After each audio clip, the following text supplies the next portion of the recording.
তো এখন একটু লিউকোপ্লাস্টে আসি। লিউকোপ্লাস্টটা একদমই নন পিগমেন্টেড, আর এটা এমন হচ্ছে জায়গায় পাওয়া যায়, লিউকো মানে হচ্ছে হোয়াইট, তো দ্যাটস ওয়াই এটা নন পিগমেন্টেড।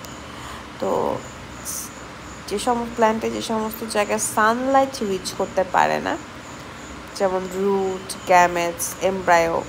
রুট মাটির নিচে, যেটা সয়েলের নিচে যে জায়গাগুলোতে, এখানে তোমার সানলাইট রিচ করতে পারবে না, দ্যাটস ওয়াই এই জায়গাগুলোতে হচ্ছে লিউকোপ্লাস্ট থাকবে। অলসো সিড, যেগুলো সিডের সিড থেকে তো এমব্রায়ো ফর্মেশন হয়, তো এটা এক্ষেত্রেও সিড, গ্যামেট এগুলো মাটির নিচে থাকবে, এবং এগুলাও তো সানলাইট রিচ করতে পারবে না, দ্যাটস ওয়াই এগুলাতে লিউকোপ্লাস্ট থাকবে।